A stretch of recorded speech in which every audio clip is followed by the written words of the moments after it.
O riso de deboche do coronel e dos próprios irmãos de Zé ecoava como o estalar de um chicote sob o sol impiedoso do sertão. Ali, no pé daquela mesa de madeira carcomida, a herança de uma vida inteira de suor estava sendo repartida como restos de carne para os lobos famintos. "Fique com o morro do Pedregulho, Zé", gritou o irmão mais velho, cuspindo no chão de terra batida com um desprezo que doía mais que a fome. "Lá nem o calango sobrevive. É o lugar perfeito para um inútil como você, que sempre teve a cabeça nas nuvens." Zé não disse uma palavra sequer. Seus olhos, gastos pelo tempo e pela lida pesada, fixaram-se naquelas escrituras amareladas que mais pareciam uma sentença de morte assinada em cartório. Enquanto seus irmãos brindavam com cachaça barata as terras férteis e os pastos verdejantes do vale, Zé apertava contra o peito o papel que lhe dava posse da terra que ninguém no mundo queria. Um chão esturricado, onde a pedra engole a semente e a água é apenas um mito esquecido em canções antigas. A humilhação queimava em suas veias mais forte que o sol de meio-dia, mas algo no silêncio sepulcral daquela terra amaldiçoada parecia chamá-lo pelo nome. Todos ali viam o fim de um homem, o fracasso de um filho que não soube lutar pelo que era seu. Mas Zé, com o coração pulsando uma fé inabalável que ninguém ali conseguia sequer imaginar, sentia que o solo que todos pisavam com nojo guardava um segredo profundo e dourado. Eles deram a ele o lixo, a sobra da ganância alheia, mas mal sabiam que no silêncio daquela solidão, o que estava para brotar das pedras mudaria o destino daquela região para sempre.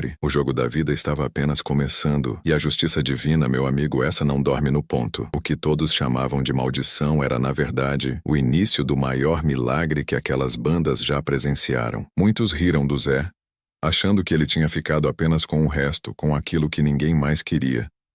Mas você acredita que o destino de um homem pode ser transformado pelo suor do rosto e por uma fé inabalável? Se essa história de superação está tocando o seu coração, já deixa o seu like e se inscreva no canal para não perder o que o destino reserva para o Pedregulho. E eu quero muito saber, de qual lugar desse mundão você está ouvindo a história do Zé? Deixe o nome da sua cidade e estado aqui nos comentários. O sol ainda era um segredo guardado atrás das montanhas de Minas, quando Zé já calçava suas botas gastas, sentindo o frio do orvalho penetrar o couro rachado. Naquela fazenda, o silêncio da madrugada só era quebrado pelo balde batendo no curral e pelo som rítmico da enxada de Zé, que parecia uma extensão de seus próprios braços. Ele era a alma viva daquelas terras. Enquanto Antônio e Lauro, seus irmãos mais velhos, se perdiam em lençóis de linho e sonhos de grandeza na cidade, Zé conversava com as plantas. Ele sabia quando a terra tinha sede e sentia o humor do gado apenas pelo brilho dos olhos dos animais. Zé era o primeiro a acordar e o último a deitar, carregando o peso de uma fazenda inteira nas costas calejadas. "Você é louco, Zé?" gritava Antônio, aparecendo na varanda já perto do meio-dia, com o cabelo impecável e um sorriso de puro desdém. "Passa tanto tempo com esses bichos que já está até cheirando como eles. Cuidado para não começar a mugir e esquecer como se fala com gente." As gargalhadas dos dois ecoavam pelo vale, ferindo a alma de Zé mais do que o sol a pino feria sua pele. Eles viam Zé como um simples servo, um estorvo que não merecia o sobrenome que carregava. Para eles, o suor de Zé era sinal de burrice, não de lealdade. Zé apenas abaixava a cabeça e continuava seu trabalho, pedindo a Deus que seu pai, o velho senhor Joaquim, visse quem realmente amava aquele chão. Contudo, o destino é uma estrada cheia de buracos e sombras. Naquela tarde, o ar pesou e o vento trouxe um cheiro de mudança amarga. O pai, com o rosto marcado pelo tempo e pela fraqueza, chamou todos para a sala grande. O mapa da fazenda estava estendido sobre a mesa de jacarandá. E o cheiro de papel velho misturado à ganância dos irmãos tomou conta do recinto.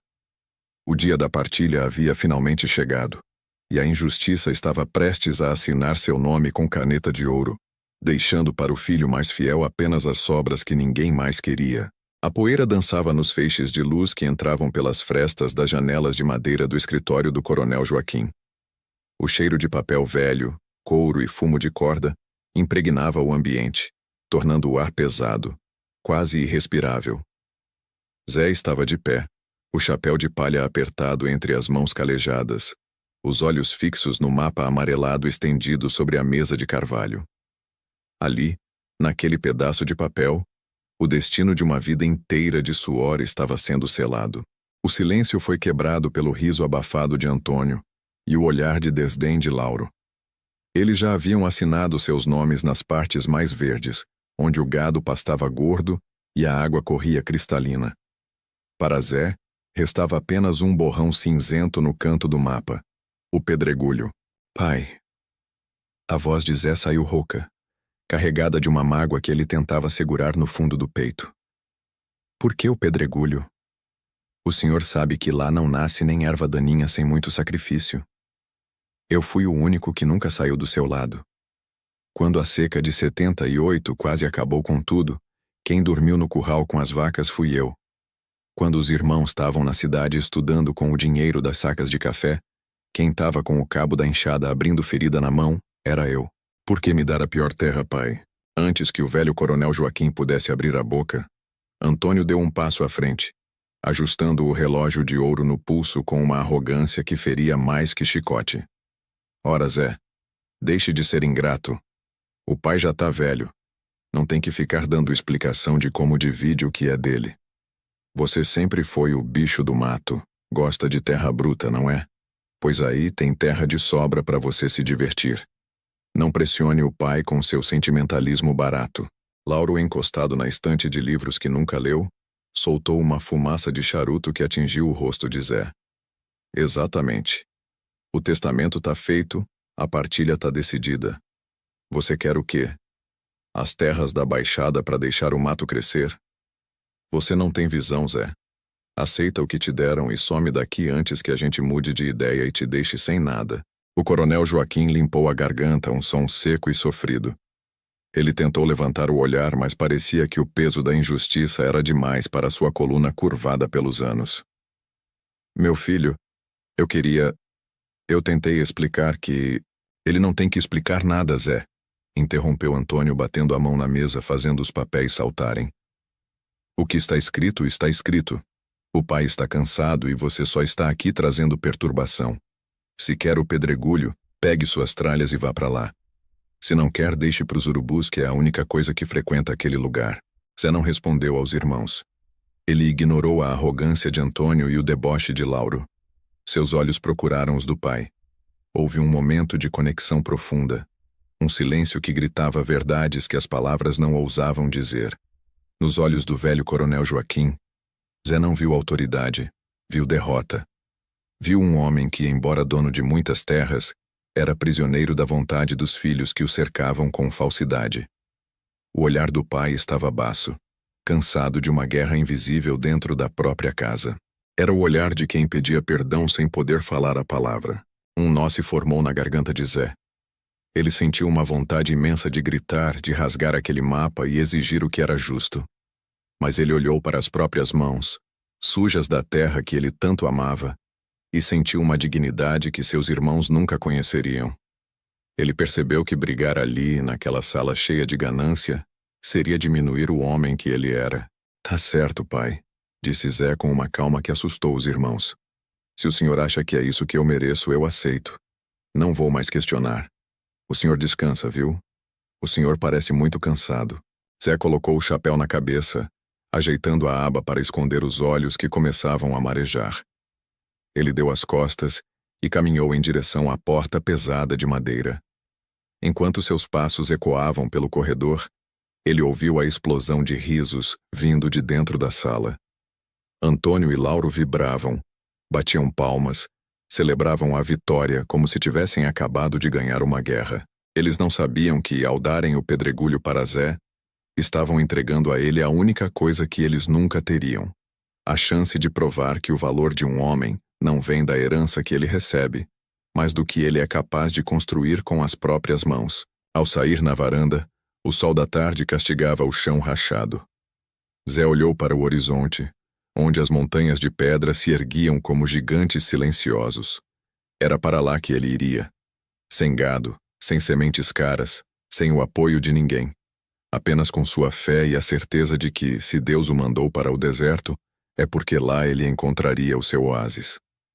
O riso dos irmãos ainda ecoava lá dentro, mas aqui fora, o silêncio da terra parecia prometer algo muito maior. O sol se punha no horizonte, tingindo o céu com um laranja sangrento e vívido, quando Zé finalmente parou diante daquela extensão de terra que todos chamavam de O Pedregulho. O silêncio da tarde era quebrado apenas pelo som do vento seco soprando entre os arbustos retorcidos e o estalar do solo ressequido sob suas botas gastas. Para qualquer outro homem, aquele cenário seria o retrato da derrota. Eram hectares de cascalho, pedras grandes como bois deitados e uma vegetação que insistia em morrer antes mesmo de brotar. Seus irmãos, Antônio e Lauro, estavam naquele exato momento brindando com cachaça da boa nas terras férteis do vale, rindo da esmola que o caçula havia recebido. Mas Zé não sentia amargura. Ele se ajoelhou, as articulações estalando, e mergulhou as mãos calejadas na terra pedregosa. Ele sentiu o calor que o solo ainda retinha do sol. E num gesto que poucos entenderiam, levou um punhado de terra e pedriscos ao nariz, respirando fundo o cheiro da liberdade. É meu, sussurrou ele, e uma lágrima solitária traçou um caminho limpo em seu rosto sujo de poeira. Pode ser duro, pode ser feio, mas é o meu chão. A partir daquele dia, a rotina de Zé se tornou uma dança extenuante com a resistência da natureza. Ele ainda precisava cumprir suas diárias nas fazendas vizinhas para garantir o prato de comida. Mas assim que o relógio marcava o fim do expediente, enquanto os outros peões se reuniam na venda para beber e jogar conversa fora, Zé partia para o seu reino de pedras. Sob o luar prateado ou a luz de uma lanterna de querosene capenga, o som do metal batendo na rocha se tornou a trilha sonora daquela colina. Tlim, tlim, tlim. Era o som da picareta desafiando o impossível. Ele arrancava pedras que pesavam mais que seu próprio corpo, usando alavancas de madeira e a força bruta de quem não tem nada a perder e tudo a conquistar. Suas mãos sangravam, as bolhas se rompiam e viravam feridas vivas. Mas ele não parava. Ele amontoava as pedras nos cantos, desenhando o que um dia seriam os muros de sua propriedade. No meio dessa luta, Rosa apareceu. Rosa era a filha de um pequeno meeiro da região. Uma moça de olhos vivos e um sorriso que parecia curar o cansaço de Zé só de olhar. Certa noite, ela subiu a colina trazendo uma caneca de café quente e um pedaço de broa de milho. Zé estava sem camisa, o suor brilhando sob a lua, os músculos das costas travados de tanto esforço. Ele parou o trabalho, ofegante, e olhou para ela. Zé, por que você se mata tanto nesse lugar que ninguém quer? Ela perguntou com a voz carregada de uma preocupação doce.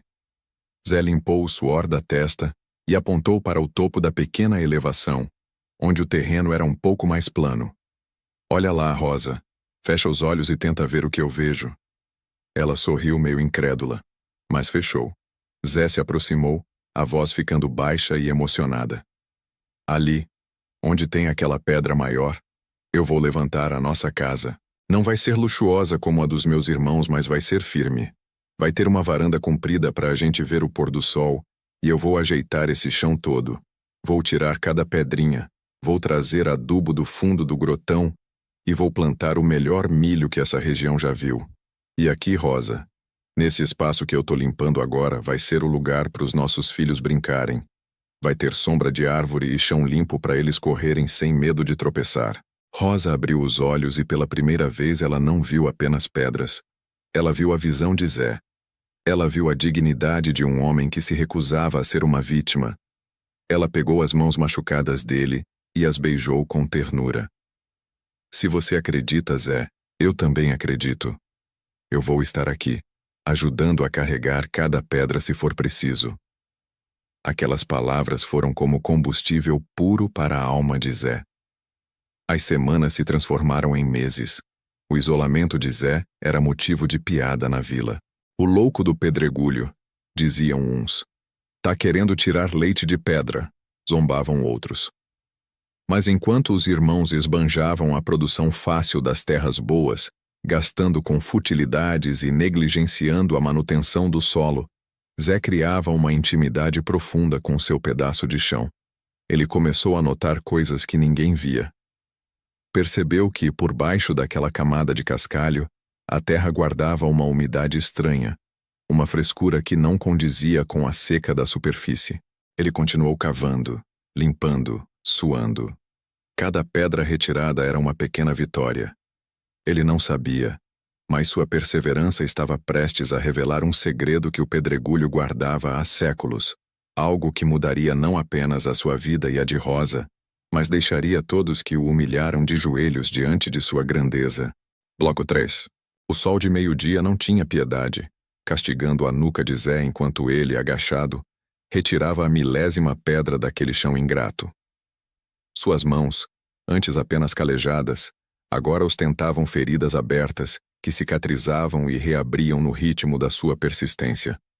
No final de cada dia exaustivo, Zé sentava-se num toco de madeira e abria uma pequena lata de biscoitos, escondida sob o colchão de palha em seu barraco improvisado. Lá ele depositava as poucas moedas e notas amassadas que conseguia economizar, privando-se até da comida para que, tijolo por tijolo, sua casa pudesse um dia se erguer do pedregulho. Era o dinheiro do suor, sagrado e sujo de terra.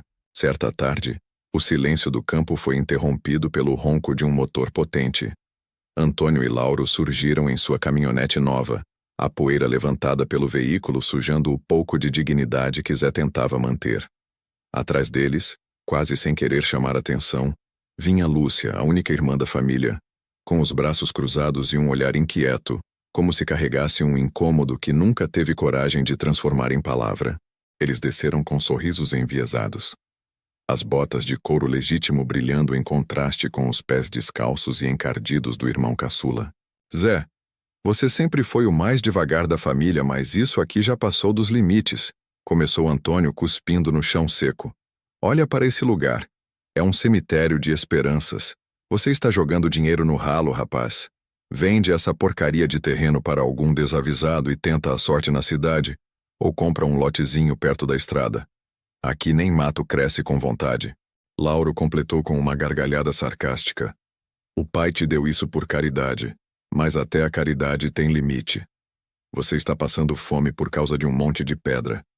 Zé limpou o suor da testa com as costas da mão, sentindo a ardência das feridas. Ele olhou para os irmãos não com raiva, mas com uma retidão que os incomodava. Esta terra foi o que o pai me deixou. Pode ser pedra para vocês, mas para mim é herança. Eu não vendo o que recebi com a bênção dele. Se eu tiver que levantar minha casa pedra por pedra, eu farei, porque cada palmo desse chão agora tem o meu cheiro e o meu esforço. O orgulho de um homem não se vende na feira, Lauro. Por um breve instante, os olhos de Lúcia encontraram os de Zé. Havia ali algo diferente.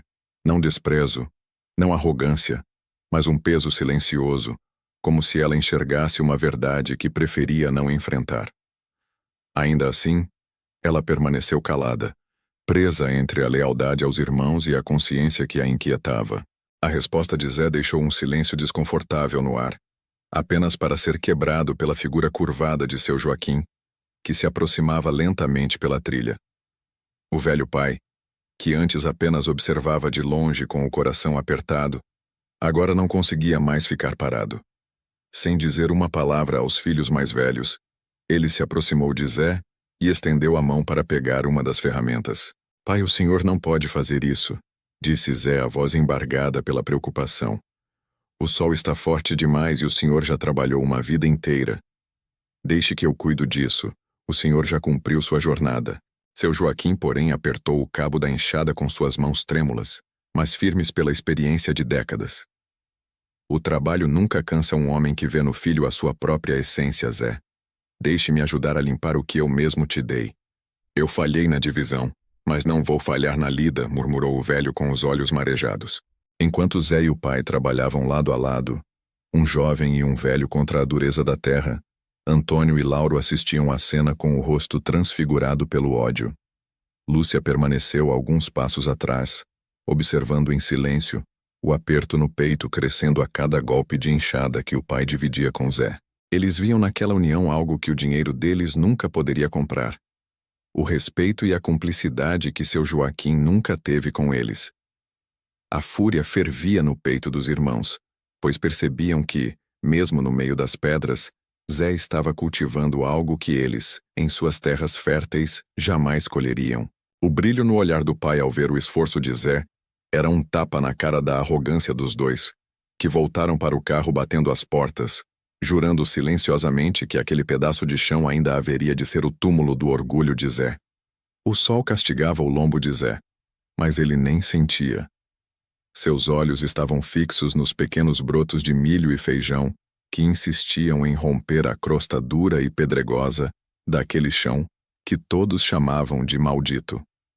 Era uma colheita humilde, quase minguada aos olhos de quem estava acostumado com as planícies fartas da fazenda principal.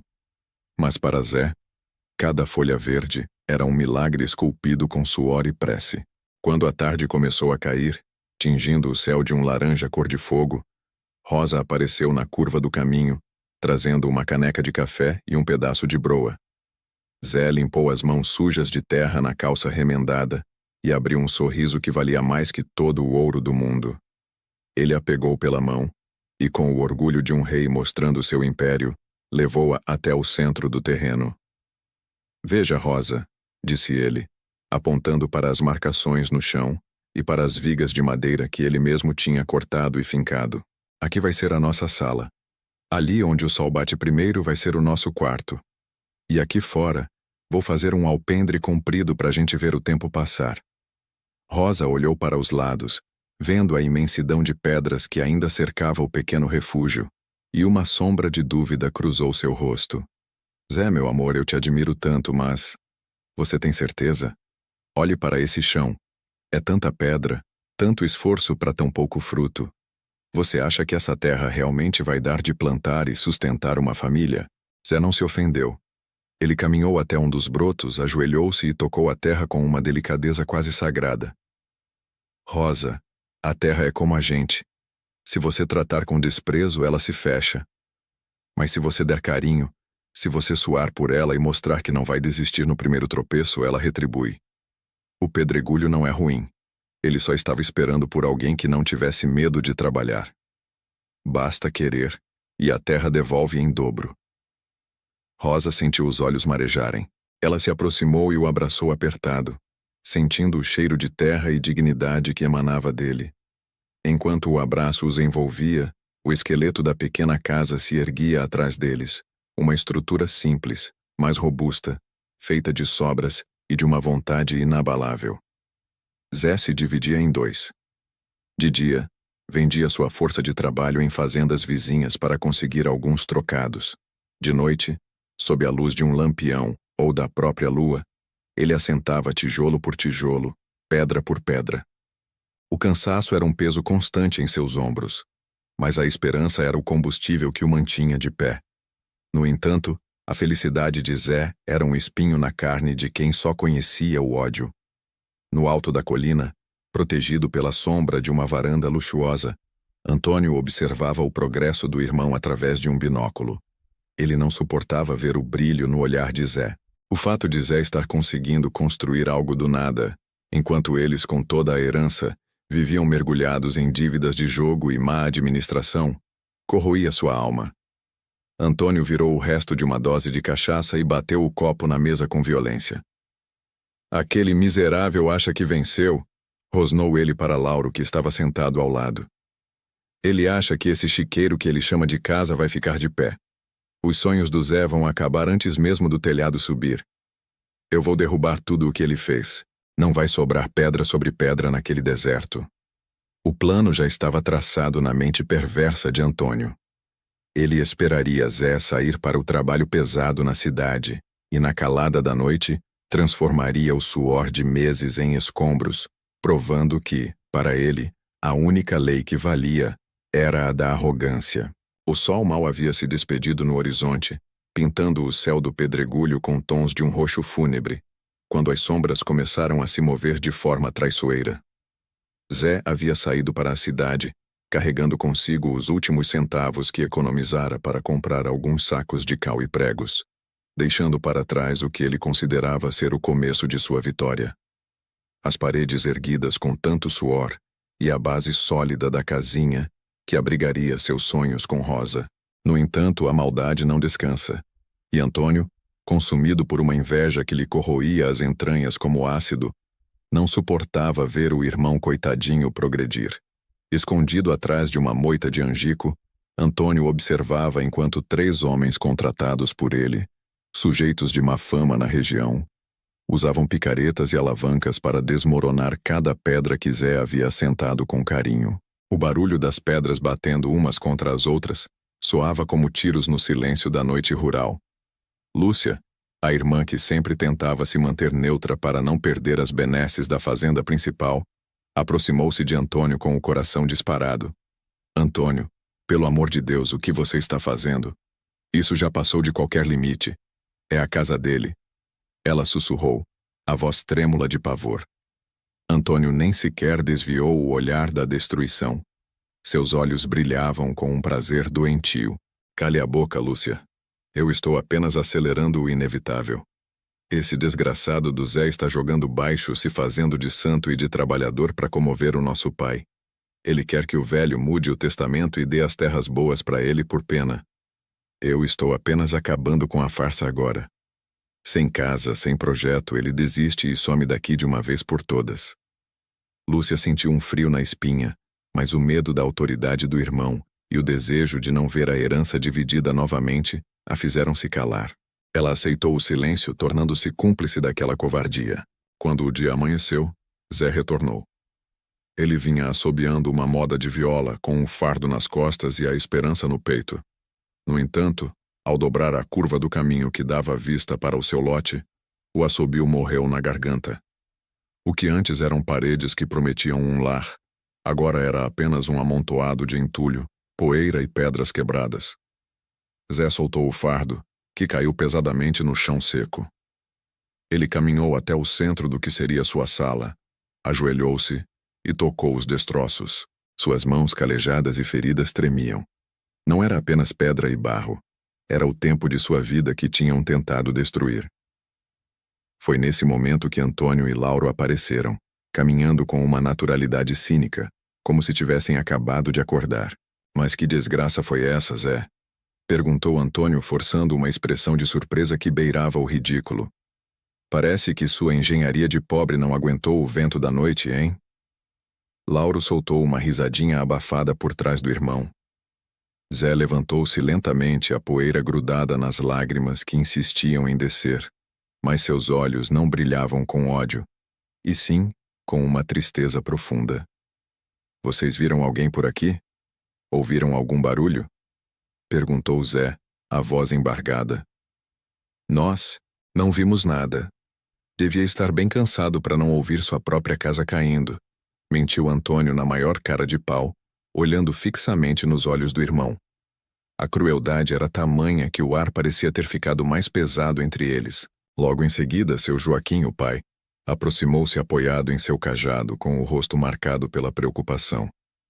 Ele olhou para o cenário de devastação e depois para os filhos. O que aconteceu aqui, Zé? Como isso pôde cair assim? Perguntou o velho com a voz falha, sentindo no fundo da alma que havia algo de errado. Zé respirou fundo, olhou para o pai e depois para os irmãos, que sustentavam a mentira com sorrisos amarelos. Alguém derrubou meu pai. Alguém quis que eu voltasse para o chão. Usaram força e ferramentas para tirar o que eu levantei com as mãos. O velho Joaquim olhou para Antônio e Lauro, e por um breve segundo, um lampejo de dúvida e decepção cruzou seu rosto cansado, mas o silêncio dos outros dois foi absoluto. Zé, sentindo o peso da injustiça esmagar seus ombros, caminhou até a única parede que ainda restava parcialmente de pé. Ele encostou a testa na pedra fria e fechou os olhos. O silêncio que se seguiu foi cortante. Antônio achou que ali seria o momento da rendição, o momento em que Zé pediria para voltar para a senzala da fazenda principal. Mas Zé se virou, limpou o rosto com o dorso da mão suja e disse com uma firmeza que fez o chão tremer: Vocês podem derrubar as pedras, podem quebrar o que eu construí na superfície, mas o que está plantado no meu coração e a minha vontade de vencer, homem nenhum nessa terra consegue derrubar.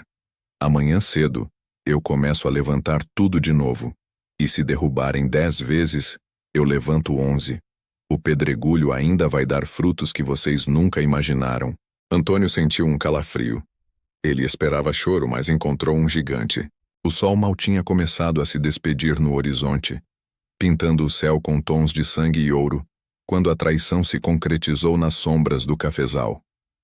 Antônio, com um sorriso torto que carregava o peso de anos de inveja acumulada, contava algumas notas amassadas e as entregava para dois homens de olhar esquivo e mãos calejadas pelo crime, não pelo trabalho. "Quero que não sobre pedra, ordenou Antônio, a voz baixa como o rastro de uma serpente. "Aquele projeto de casa, aquelas paredes que o Zé acha que são o palácio dele, derrubem tudo. Façam parecer que a própria terra rejeitou o que ele tentou construir." Lúcia, observando de longe, aproximou-se quando os homens sumiram na mata. O coração dela batia descompassado, uma mistura de medo e cumplicidade. "Antônio, você não acha que fomos longe demais? É o nosso irmão, e ele não tem mais nada além daquela terra seca", sussurrou ela, buscando algum rastro de humanidade no rosto do irmão. Antônio apenas bufou, limpando o suor da testa com um lenço de seda que contrastava com a poeira ao redor.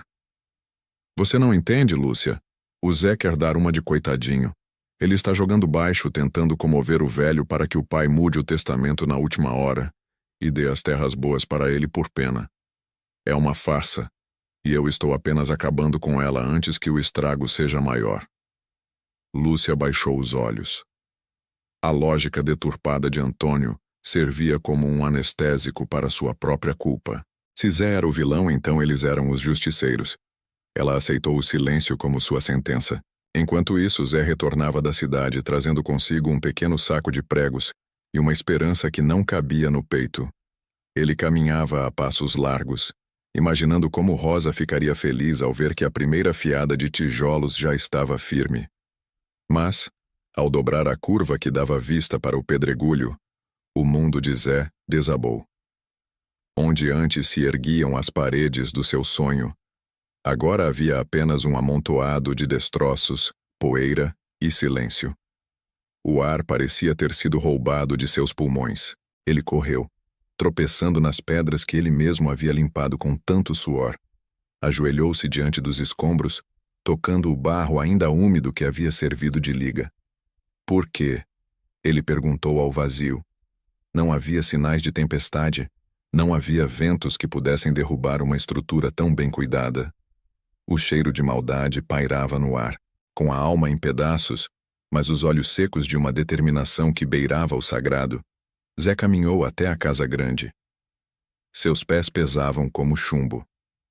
Ao entrar na varanda, encontrou Antônio e Lúcia sentados, tomando café como se o mundo estivesse em paz. "Vocês viram alguém no meu terreno hoje?" A voz de Zé saiu rouca, carregada de uma dor que faria as pedras chorarem. Antônio levantou as sobrancelhas, simulando uma surpresa barata. "Alguém no seu pedregulho, Zé? Quem teria interesse naquele cemitério de pedras? Aconteceu alguma coisa?" Lúcia desviou o olhar para o fundo da xícara, as mãos tremendo levemente. "Minha casa. Derrubaram tudo o que eu construí", disse Zé, os olhos fixos nos de Antônio, buscando a verdade naquela escuridão. "Ora, deve ter sido o vento, ou talvez a terra que é fraca demais para sustentar qualquer coisa séria", desdenhou Antônio, soltando uma risada curta e amarga. "Eu te avisei que ali nada prospera." Seu Joaquim apareceu na porta, apoiado em seu cajado, o semblante cansado de quem já viu injustiças demais nesta vida. "O que está acontecendo aqui? Que gritaria é essa?" perguntou o velho. Zé, com a voz embargada, explicou o ocorrido, descrevendo o cenário de destruição que encontrou. O olhar do pai, pesado e profundo, recaiu sobre os dois filhos sentados. Havia uma suspeita silenciosa nos olhos de Joaquim, um brilho de decepção que ele tentava esconder. Ele conhecia o caráter de cada um, mas o peso da idade e o medo da solidão o mantinham em uma paralisia dolorosa. "Derrubaram tudo, pai. Cada tijolo que eu assentei com as minhas mãos", concluiu Zé, olhando agora para o horizonte. Antônio tentou intervir, mas Zé levantou a mão, silenciando-o com uma dignidade que o irmão jamais possuiria. Mas fiquem sabendo de uma coisa, disse Zé, a voz agora firme como a rocha mais dura daquela região. Isso não vai me fazer desistir. Se derrubarem 100 vezes, eu levantarei 101. Cada pedra que jogarem no meu caminho, eu vou usar para alicerçar uma fundação ainda mais forte. O que é de Deus, homem nenhum derruba. Ele deu as costas para a opulência da casa grande e voltou para a escuridão do pedregulho, deixando para trás um silêncio constrangedor e o início de uma vingança silenciosa que nasceria não do ódio, mas da reconstrução inabalável. O sol batia impiedoso sobre os restos de fuligem e madeira chamuscada que um dia deveriam ser as paredes do lar de Zé. O cheiro de cinza ainda impregnava suas narinas, uma lembrança amarga da covardia que sofrera na calada da noite. Com as mãos sangrando e as unhas encrustadas de terra preta, Zé tentava erguer uma viga pesada, o suor limpando o rastro de fumaça em seu rosto sofrido. De repente, o barulho metálico de um motor potente rasgou o silêncio do vale. Era Antônio, estacionando sua caminhonete luxuosa, que brilhava como um insulto diante da miséria do irmão. Ele desceu do veículo batendo a porta com força, limpando o pó das botas de couro caro com um lenço de seda. Olhou para a destruição com um sorriso enviesado, uma satisfação mal disfarçada nos olhos gélidos. Olha só o estado disso, Zé, começou Antônio, com uma voz carregada de uma falsa piedade que doía mais que um tapa. A terra te rejeitou, irmão. O pedregulho é amaldiçoado, e você é teimoso demais para enxergar. Por que não parar com essa loucura antes que o sol seque o resto do seu juízo e você acabe morto debaixo dessas pedras? Zé não parou o serviço. O esforço fazia suas veias saltarem no pescoço.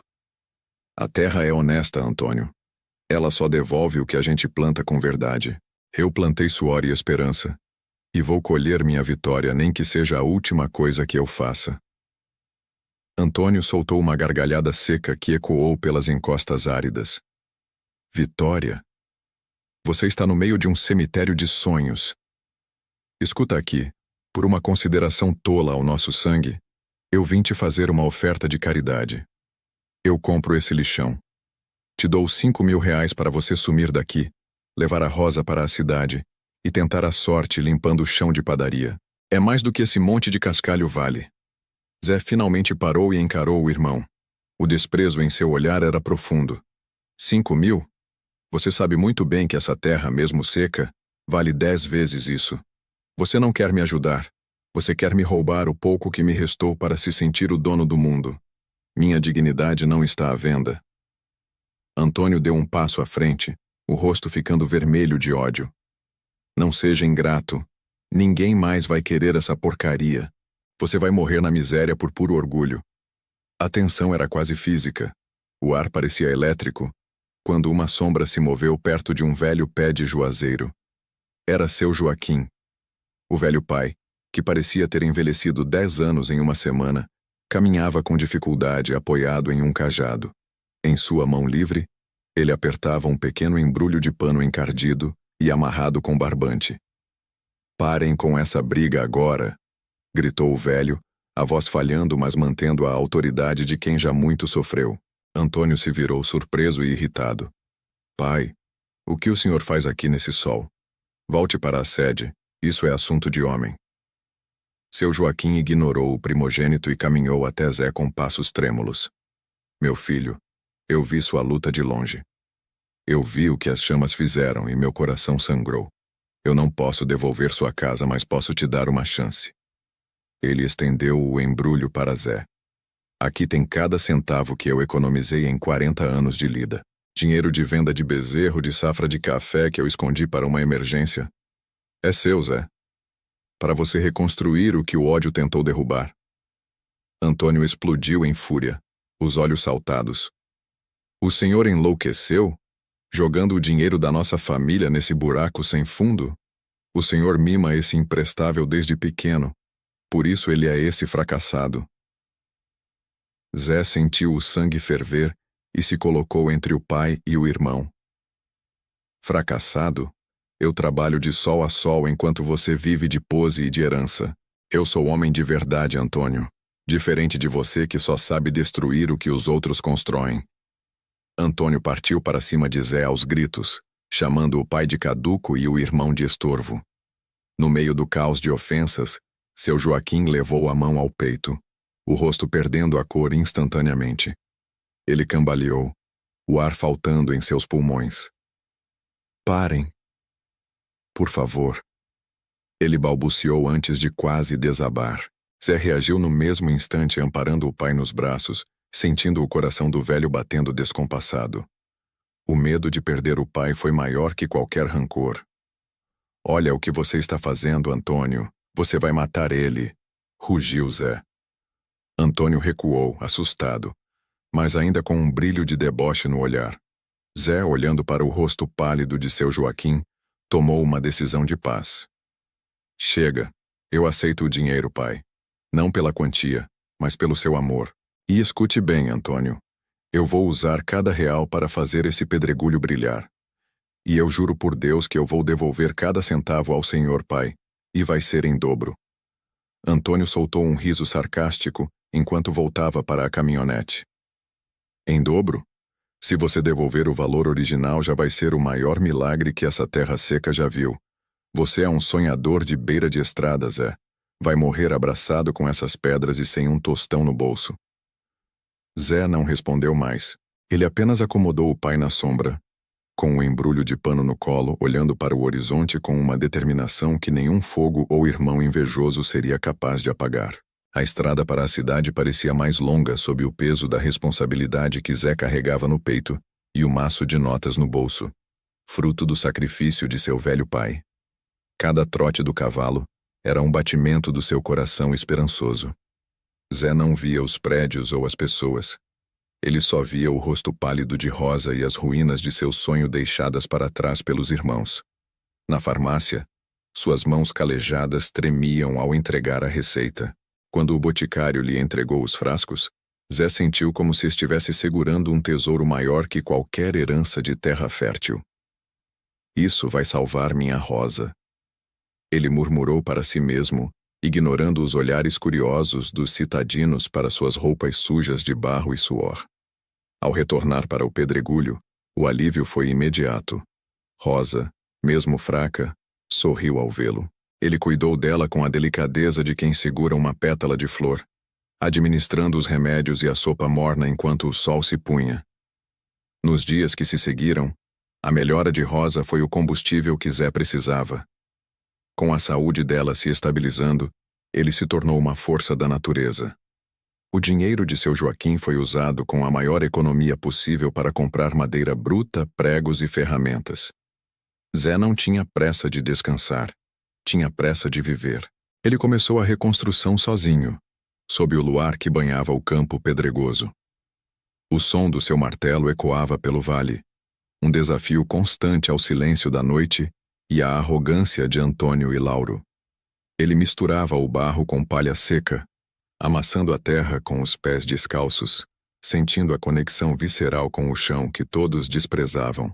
Podem ter me dado as pedras, mas eu farei delas o meu castelo, pensava ele, enquanto o suor ardia em seus olhos e as bolhas em suas mãos estouravam para dar lugar a uma pele ainda mais grossa.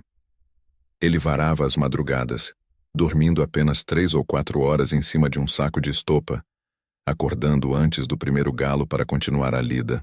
A casa que surgia não era luxuosa, era uma casinha de pau a pique, com paredes de barro bem batido e teto de palha firme.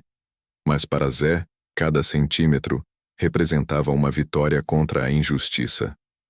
Quando finalmente as paredes estavam de pé e a porta de madeira rangente se fechou pela primeira vez, ele e Rosa se mudaram. Não havia móveis, apenas um colchão de palha e um fogão de lenha improvisado, mas o calor humano ali dentro era maior do que em qualquer mansão. A paz, no entanto, durou pouco para o corpo de Zé, que não conhecia o repouso. Ele precisava sustentar sua casa. Com Rosa já recuperada e ajudando nas tarefas leves, Zé decidiu que era hora de enfrentar o maior desafio do pedregulho: plantar. Ele escolheu um pedaço de terra atrás da casa, uma área onde as pedras pareciam ainda mais densas e escuras. Pegou sua enxada e o picareta, instrumentos que pareciam extensões de seus próprios braços. O sol do meio-dia castigava suas costas, mas ele golpeava o solo com uma fúria mansa, uma determinação de quem sabia que a terra é mãe, mesmo quando parece madrasta. As primeiras camadas eram apenas pó e cascalho, mas ao atingir uma profundidade maior, o som do impacto mudou. Não era o som seco da pedra comum, era um tilintar metálico, quase musical. Zé franziu a testa, limpando o suor da testa com o antebraço. Ele se ajoelhou e começou a afastar a terra com as mãos. Entre o barro escuro e as pedras cinzentas, algo brilhou. Não era o brilho fosco do granito ou o reflexo da água. Era um brilho amarelado, intenso, que parecia capturar a luz do sol e prendê-la dentro de si. Zé pegou um pequeno fragmento, do tamanho de uma noz, e o limpou na camisa. A pedra era pesada, densa, e emitia um fulgor que ele nunca tinha visto em toda sua vida no campo. O coração de Zé disparou. Ele olhou para o buraco e viu que não era apenas uma pedra isolada. Havia veios daquela substância brilhante correndo por entre as fendas do solo rústico. Ele começou a cavar mais rápido, ignorando a dor nos ombros, as mãos sangrando pelo atrito com os cascalhos afiados. Quanto mais ele cavava, mais aquele brilho se revelava, transformando o buraco escuro em um cofre aberto sob o céu azul. Zé estava ali, sozinho em sua terra desprezada diante de algo que mudaria tudo o que ele conhecia sobre o pedregulho e sobre o seu próprio destino. O sol a pino castigava a nuca de Zé, mas ele já não sentia o calor ardente que emanava do solo seco. Suas mãos, que antes sangravam com o rigor das pedras, agora tremiam por um motivo muito diferente. Um tremor que vinha de dentro, do âmago da alma. Diante de seus olhos, incrustada em um pedaço de rocha escura que ele acabara de arrancar do chão com um golpe seco de picareta, havia uma veia amarela, brilhante e densa, que desafiava a lógica daquele lugar esquecido por Deus. Não pode ser, murmurou ele, a voz falhando enquanto limpava o suor e a poeira dos olhos com a manga da camisa encardida. Ele pegou a pedra, sentindo o peso incomum, uma gravidade que parecia carregar o destino inteiro em poucos gramas. O brilho não desaparecia sob a sombra de sua mão. Pelo contrário, parecia que a luz do sol reconhecia um parente ali, no meio do barro e do desprezo. Zé olhou ao redor, tomado por um medo súbito, um instinto primitivo de bicho protegendo a cria. Ninguém estava por perto, mas o silêncio do pedregulho parecia ter 1000 olhos.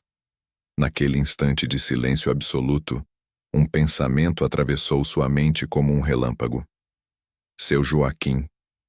O pai, que sempre fora um homem de poucas palavras, mas de uma sabedoria que corria profunda como raiz de peroba em terra firme. Zé lembrou-se com nitidez do dia da partilha. Seus irmãos, Antônio e Lauro, rindo com desdém, escolhendo as terras de pasto verde e água farta como se estivessem pegando o que era deles por direito divino. O pai ficou em silêncio, os olhos marejados, apontando para o pedregulho como quem entrega um fardo pesado, um sacrifício. Será? Pensou Zé com o coração martelando contra as costelas. Será que meu pai não me deu o pior, mas sim o melhor, sabendo que só eu teria a coragem, a paciência e o amor pela terra para cavar fundo o suficiente? A ideia de que o velho Joaquim, em sua aparente fraqueza e submissão aos outros filhos, estivesse na verdade protegendo o filho mais dedicado, aqueceu o peito de Zé mais do que qualquer sol de meio-dia. Não era um castigo, era um legado sagrado escondido sob camadas de injustiça e poeira. Sem perder um segundo, ele correu para a pequena choupana de barro que estava reconstruindo com o pouco que lhe sobrara. Rosa estava lá, sentada em um caixote, remendando uma das poucas peças de roupa que restavam. Quando ela viu Zé entrar esbaforido, com os olhos injetados de uma luz selvagem que ela nunca vira antes, derrubou a agulha no chão batido. Zé, o que houve? Pelo amor de Deus, parece que viu um fantasma ou que o mundo está acabando, exclamou ela, levantando-se depressa. Zé fechou a porta de madeira rangente com força e puxou Rosa para o centro do cômodo, longe das frestas da parede. Ele abriu a mão calejada e a pequena pedra reluziu entre eles, iluminando o ambiente humilde. Rosa levou a mão à boca, o fôlego fugindo dos pulmões. É o que eu estou pensando, Zé. É ouro? Perguntou ela em um sussurro quase inaudível. Cuidado, Rosa.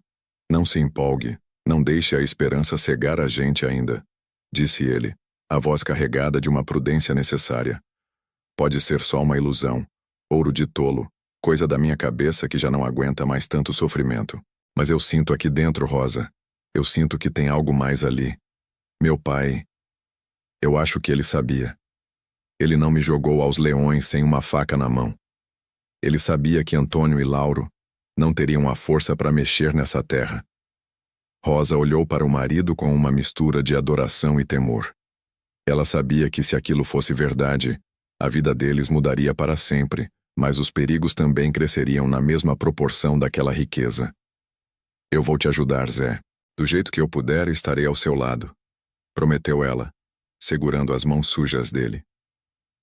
Nos dias que se seguiram, a rotina de Zé se transformou em uma obsessão silenciosa. Ele já não se preocupava apenas com a cerca ou com o telhado do barraco. Ele cavava. Cavava com uma fúria controlada, como se cada palmo de terra retirado fosse um degrau para fora da humilhação que sofreu a vida toda. Rosa era sua sentinela fiel. Ela subia e descia a ladeira carregando latas de água fresca e marmitas simples, mas o seu papel principal era a vigilância constante. Enquanto Zé estava no fundo da cratera que se abria, ela mantinha os olhos fixos no horizonte, fingindo cuidar de uma pequena horta que mal brotava naquele solo difícil. A poeira subia. O cansaço acumulava-se nos ossos e na coluna. Mas a cada balde de cascalho que Zé trazia à superfície, mais vestígios daquele metal amaldiçoado e bendito apareciam. No entanto, o movimento febril no pedregulho não passou despercebido pelos olhos invejosos. Lá do alto da varanda da fazenda principal, Antônio, montado em seu cavalo de raça, observava o irmão através de um binóculo. Ele via a terra voar, via a dedicação quase maníaca de Zé e a movimentação constante de Rosa como se estivessem escondendo um tesouro. A curiosidade, esse verme que corrói o coração de quem não tem paz, começou a morder Antônio por dentro. O que aquele miserável está procurando tanto naquele deserto de pedras? Resmungou para si mesmo. Certa tarde, incapaz de conter a dúvida que o queimava, Antônio cavalgou até o limite da propriedade. Ele desceu do cavalo e, com um ar de deboche que escondia uma desconfiança mortal, aproximou-se da beira do buraco onde Zé trabalhava. Ora, o que temos aqui? Decidiu que a terra é tão ruim que resolveu cavar sua própria sepultura antes da hora, Zé, gritou Antônio, rindo com um som seco. Zé parou o movimento da picareta, o coração disparado contra as costelas, sentindo o perigo se aproximar. Ele não olhou para cima imediatamente. Limpou as mãos na calça, sentindo o peso de uma pepita no bolso, e só então encarou o irmão com a dignidade de quem sabia que o jogo estava prestes a mudar para sempre. O sol estava se pondo, tingindo o céu do sertão com matizes de um roxo profundo e laranja incandescente. Mas Zé não tinha olhos para a beleza do crepúsculo.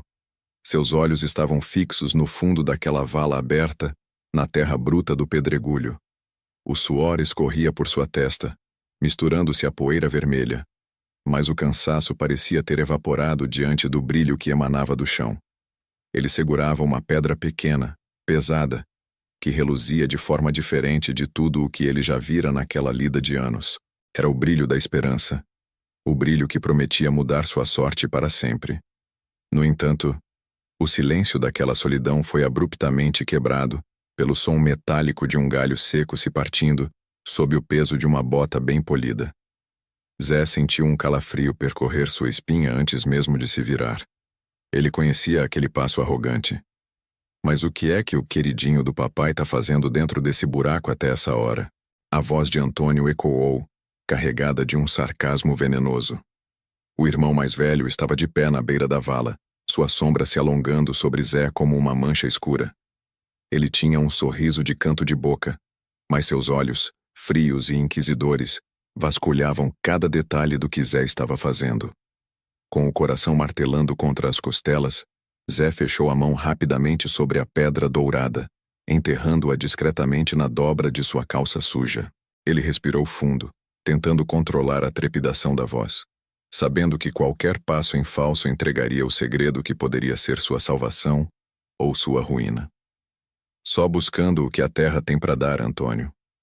Zé respondeu, tentando parecer exausto e desinteressado. O solo aqui é seco demais por cima, tô cavando para ver se encontro um veio de água, uma nascente que tenha sobrado lá no fundo. A gente precisa de água para a horta da Rosa, você sabe. Antônio soltou uma gargalhada curta e seca, um som que não guardava nenhuma alegria. Água? No pedregulho? Zé, você sempre foi o mais tonto de nós, mas agora tá perdendo o juízo de vez. Cavar um poço no meio dessas rochas é como tentar tirar leite de pedra. Você vai acabar morrendo soterrado nesse buraco e ninguém vai nem notar. O irmão mais velho desceu o olhar para as mãos de Zé, que ainda estavam sujas de lama. Por um segundo eterno, o silêncio pesou no ar. Antônio parecia farejar o ar como um lobo que sente o cheiro do sangue, desconfiado de que havia algo mais naquela escavação do que simples desespero por água. Zé manteve o olhar baixo, fingindo uma submissão que já não sentia mais, apenas para apressar a partida do carrasco. Pois é, Antônio, o desespero faz a gente tentar de tudo. Se você não se importa, eu já tô terminando por hoje. O corpo não aguenta mais, Zé disse, começando a subir com dificuldade para fora da vala. Antônio deu um passo atrás, limpando uma poeira imaginária de sua camisa de linho, claramente enojado pela proximidade com o irmão sujo. Vá para casa, Zé. Vá sonhar com suas águas impossíveis. Eu só vim ver se você não tinha morrido de cansaço ainda, porque o papai não para de perguntar de você, uma chatice sem fim. Com um último olhar desconfiado, Antônio deu meia volta e caminhou em direção ao seu cavalo, sumindo na penumbra que engolia o caminho. Zé esperou até não ouvir mais o som dos cascos. Ele correu para sua pequena casa de barro, o coração ainda disparado. Ao entrar, encontrou Rosa acendendo o lampião. Ele trancou a porta com uma pressa que a assustou. Rosa, minha vida, olhe isso. Ele abriu a mão, revelando a pedra. Rosa ofegou, levando a mão à boca. Zé, isso é... É o que eu tô pensando? É ouro, Rosa. Ouro puro. O pedregulho não era uma maldição, era um presente escondido. Mas escute bem, os meus irmãos não podem nem sonhar com isso. Se o Antônio ou o Lauro descobrirem, eles vão dar um jeito de dizer que a terra ainda pertence à fazenda principal, ou vão me matar para ficar com o que tem debaixo do chão. Eles já tiraram tudo de mim uma vez, não vão tirar o nosso milagre. O que Zé não percebeu, no entanto, foi que a sombra de Antônio não havia partido totalmente. Do lado de fora, encostado na parede de barro rente à janela entreaberta, o irmão mais velho escutava tudo.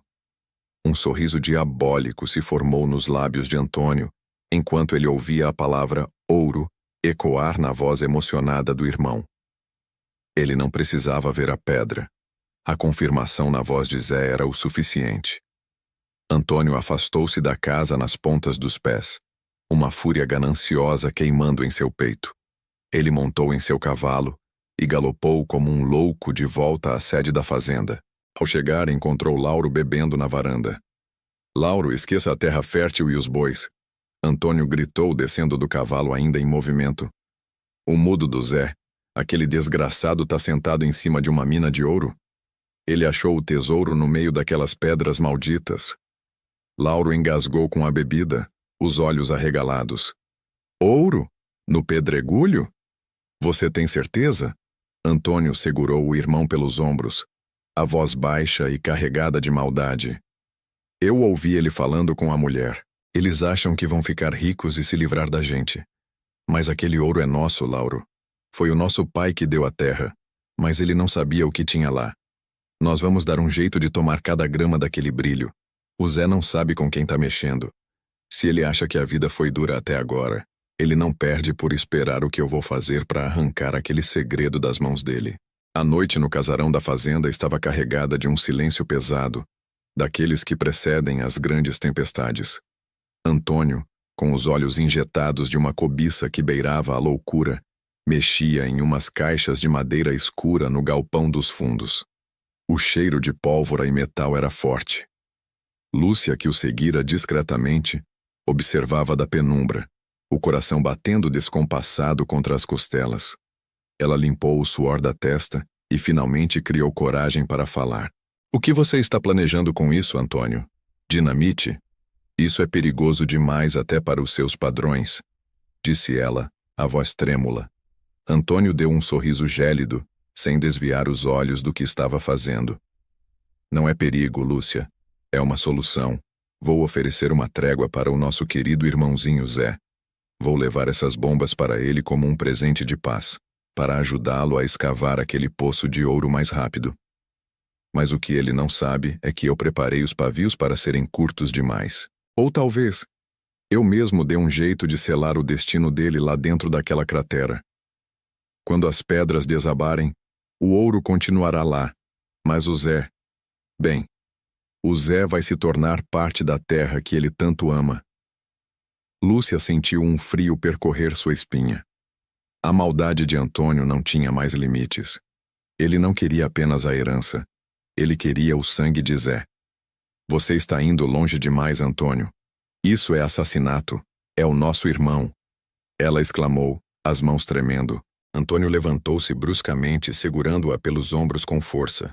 Seus olhos queimavam. Irmão? Aquele bicho do mato que está ficando rico enquanto a gente definha nessa fazenda velha? Me diga, Lúcia, você quer passar o resto da vida na miséria, catando migalhas? Ou quer o ouro que está enterrado naquele pedregulho maldito? Escolha agora. A lealdade a um idiota ou a riqueza que é nossa por direito? Lúcia hesitou. O conflito interno rasgando sua alma, mas o medo e a ganância plantada por anos falaram mais alto naquele momento, e ela se calou, embora seus olhos mostrassem uma angústia profunda.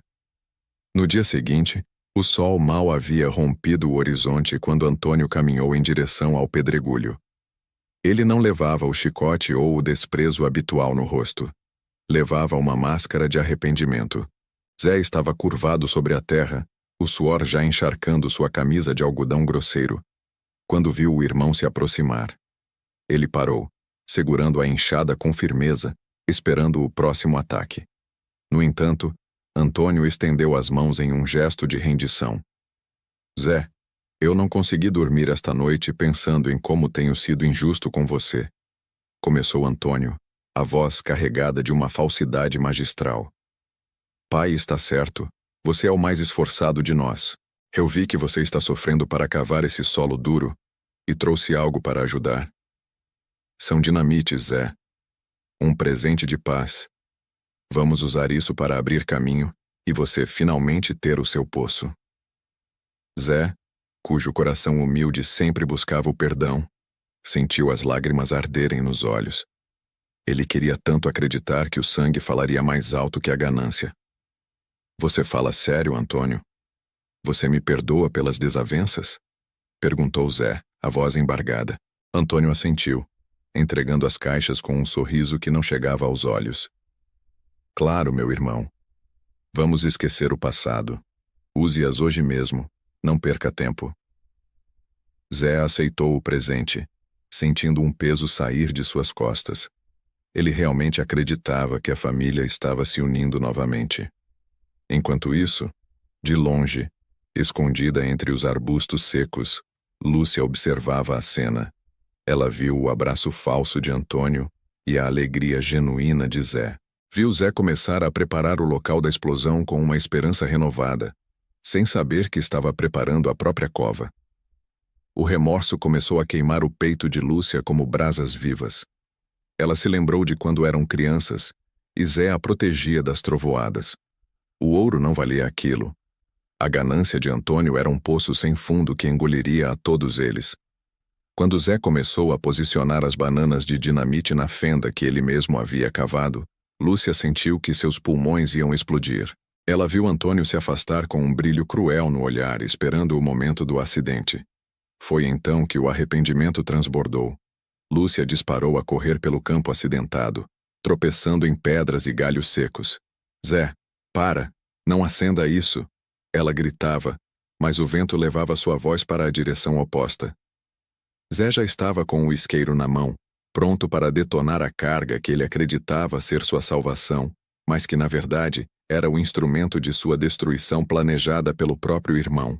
O sol se punha no horizonte, tingindo o céu de um vermelho sangue, como se a própria natureza estivesse prevendo a tragédia que estava prestes a se desenrolar no pedregulho. Lúcia corria tropeçando nas pedras soltas, os pulmões ardendo, o coração martelando contra as costelas. O remorso era um gosto amargo em sua boca. Ela sabia o que Antônio fizera. As dinamites que ele entregara a Zé, sob o falso pretexto de uma trégua entre irmãos, haviam sido modificadas. O pavio que deveria dar tempo para qualquer homem se proteger, fora encurtado cruelmente. Era uma sentença de morte disfarçada de presente. Quando Lúcia finalmente avistou a entrada da escavação, o grito saiu rasgado de sua garganta. Zé, sai daí agora! É uma armadilha, Zé! Lá embaixo, na penumbra do buraco onde o brilho do ouro começava a se revelar, Zé olhou para cima confuso. Ele segurava a caixa de dinamites, já com o pavio aceso, confiando que teria os minutos necessários para se afastar. Lúcia, o que você está fazendo aqui? Sai de perto, minha irmã. Ele gritou de volta, sua voz ecoando nas paredes de pedra. Mas o tempo já não existia. Lúcia parou na boca do buraco, os olhos arregalados ao ver a faísca correndo frenética pelo pavio curto. Corre, Lúcia! Sai da frente! Zé berrou, percebendo em um milésimo de segundo a traição. Num ato de puro instinto e coragem, ele tentou arremessar a caixa para o fundo oposto de uma galeria lateral, tentando proteger a entrada onde sua irmã estava parada. No exato momento em que seus dedos soltaram a madeira, o mundo explodiu. O estrondo foi ensurdecedor, um rugido visceral que sacudiu as entranhas da terra. Uma coluna de fogo, poeira e pedregulhos foi lançada para o alto.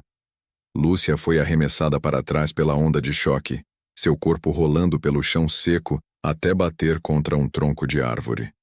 O silêncio que se seguiu foi ainda mais aterrorizante que o barulho. Uma nuvem espessa de poeira branca e cinza cobriu tudo.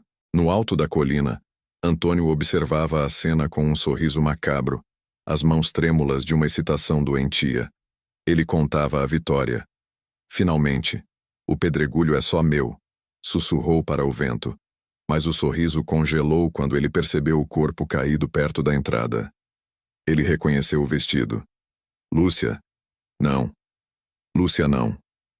O monstro que ele cultivara dentro de si agora devorava o próprio sangue. Debaixo de toneladas de terra e pedras, o silêncio era absoluto.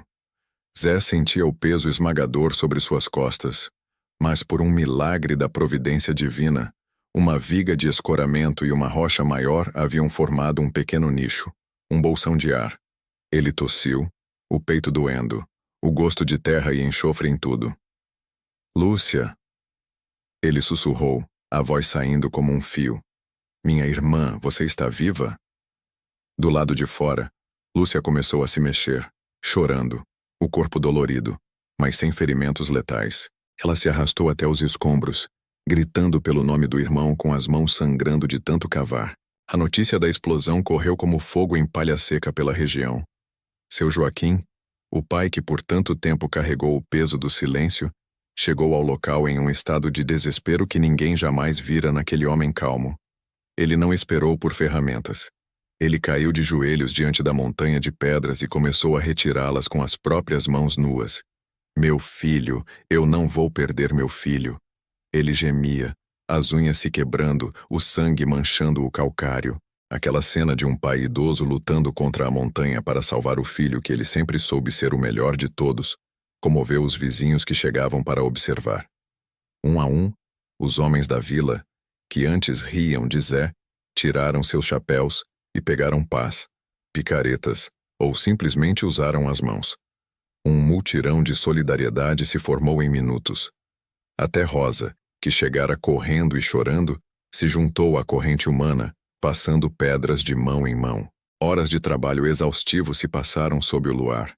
Primeiro retiraram Lúcia da zona de perigo, que apesar do choque, ajudava a guiar os socorristas. E então, Um grito de esperança. Achei a mão dele. Ele está se mexendo. Com cuidado extremo, removeram a última grande laje. Zé emergiu dos escombros como se estivesse renascendo, coberto de poeira branca, parecendo um anjo de terra. Ao ver o pai e Rosa, ele desabou em lágrimas. Enquanto isso, Antônio, vendo que seu crime fora descoberto e que o povo estava furioso, tentou montar em seu cavalo para fugir. Mas os moradores, liderados por um senso de justiça que o pedregulho nunca vira antes, cercaram o vilão. Ele foi detido ali mesmo, entregue à autoridade sob os olhos de desprezo do próprio pai. Meses depois, a ferida na terra havia se transformado em uma bênção. A explosão que deveria ter matado Zé acabou expondo o coração da veia de ouro, muito mais profunda e rica do que se imaginava. Zé não se deixou corromper pela fortuna. A primeira coisa que fez foi procurar seu Joaquim. Papai, eu prometi que devolveria o que o senhor me deu, disse Zé, entregando uma maleta com o dobro do valor que recebera para os remédios e a reconstrução. Seu Joaquim abraçou o filho, chorando de orgulho. O pedregulho agora não era mais terra de pedras, mas uma fazenda modelo. Com o dinheiro do ouro, Zé investiu em sistemas de irrigação que transformaram o solo árido em um oásis de fertilidade. Rosa e Zé casaram-se sob o sol da tarde, cercados por plantações de um verde tão vibrante que parecia esmeralda. A humildade venceu a arrogância, e onde antes só havia desprezo, agora florescia a vida, a justiça e a recompensa para quem nunca deixou de acreditar na terra.